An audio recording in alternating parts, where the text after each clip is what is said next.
ମୁକ୍ତି ଜୟଦେବଙ୍କ ଉପରକୁ ଡ୍ରିଙ୍କ୍ସ ଫୋପାଡ଼ୁଛନ୍ତି। ସେଇ ଟାଇମ୍ରେ ଜୟଦେବ କହୁଛନ୍ତି ଏକ୍ସକ୍ୟୁଜ୍ ମି, ଇଏ କ'ଣ କଲେ ଆପଣ? ସେଇ ଟାଇମ୍ରେ ମୁକ୍ତି ତାଙ୍କୁ ଉତ୍ତର ଦେଉଛନ୍ତି ଏଯାଏଁ ତ ମୁଁ କିଛି ବି କରିନି, ଆହୁରି ବହୁତ କିଛି କରିବାର ବାକି ଅଛି। ଆକ୍ଚୁଆଲି ଏଇଟା ନା ମୋ ହାତରୁ ଖସିଗଲା, ସେଥିପାଇଁ ତମ ଉପରେ ପଡ଼ିଗଲା। ତମେ ମୋତେ ସଡନ୍ ଡାକିଦେଲ ନା। ସେଇ ଟାଇମ୍ରେ ଜୟଦେବ କହୁଛନ୍ତି ଇଟ୍ସ ଓକେ, ଆପଣ ଯେଉଁ ଡିଲ୍ ପେପରରେ ସାଇନ୍ କରିଛନ୍ତି ଏବେ ଆମେ ତା ଉପରେ କାମଦାମ କରିପାରିବା ତା। ସେଇ ଟାଇମ୍ରେ ମୁକ୍ତି ତାଙ୍କୁ ପଚାରୁଛନ୍ତି what is your education? Common, ଏମିତି କ'ଣ ଦେଖୁଛ? ତମର ଶିକ୍ଷାଗତ ଯୋଗ୍ୟତା କେତେ? ଲିସେନ୍, ଆମେ ନା ଏଇ ପ୍ରୋଜେକ୍ଟରେ ଏକାଠି କାମ କରିବାକୁ ଯାଉଛି, ଯାହାକୁ କିଛି ବି ଜଣା ନାହିଁ। Actually zero not knowledge about thing. ତୁମକୁ ଟ୍ରଷ୍ଟ କରିବା ବହୁତ ଡିଫିକଲ୍ଟ। ଆଇ ଏମ୍ ସିଓର ତମକୁ ଏବେ ବହୁତ କିଛି ବାକି ଅଛି ଶିଖିବାକୁ। Exactly my point. ତମେ କିଛି ବି ବୁଝିପାରିନହ। ଆକ୍ଚୁଆଲି ମୁଁ ଏ କଥା ବି ବୁଝିପାରୁନି ମିଷ୍ଟର ଆଦିତ୍ୟ ଦାସ।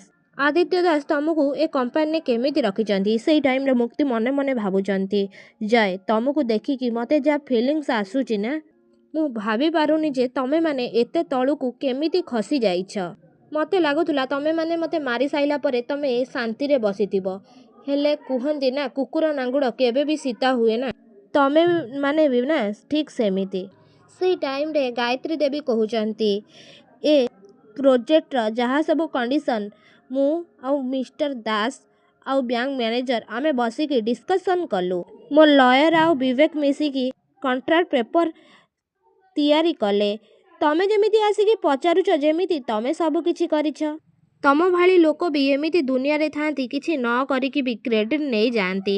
ସେଇ ଟାଇମ୍ରେ ମୁକ୍ତି କହୁଛନ୍ତି ହଁ ମମ୍, ଏମିତି ଲୋକ ତ ବହୁତ ଅଛନ୍ତି ଦୁନିଆରେ, ଏମିତି ବି ବହୁତ ଲୋକ ଅଛନ୍ତି। ସେଇ ଟାଇମ୍ରେ ଆଦି ଆସିକି ପହଞ୍ଚି ଯାଉଛନ୍ତି ଏକ୍ସକ୍ୟୁଜ୍ ମି ମ୍ୟାମ୍, ତମ ଭାବନା ଆଉ ଆମ ଭାବନା ଜମାରୁ ବି ଏକା ନୁହଁ। ଡୋଣ୍ଟ ୱରି, ଆଗକୁ ସେମିତି କିଛି ବି ହେବନି। ଏବେ ଆସନ୍ତୁ ପାର୍ଟି ଏନ୍ଜୟ କରିବା। ସେଇ ଟାଇମ୍ରେ ସବୁ ପାର୍ଟି ଏନ୍ଜୟ କରିବାକୁ ଚାଲି ଯାଉଛନ୍ତି ଆଦିଙ୍କ ସହିତ। ହଁ ଦର୍ଶକ ବନ୍ଧୁ, ମୋ ସିନ୍ଦୁରର ଅଧିକାର ସିରିଏଲରେ ଆପଣମାନେ ଆଜିର ଅଧ୍ୟାୟରେ ଏମିତି କିଛି ଦେଖିବାକୁ ପାଇବେ।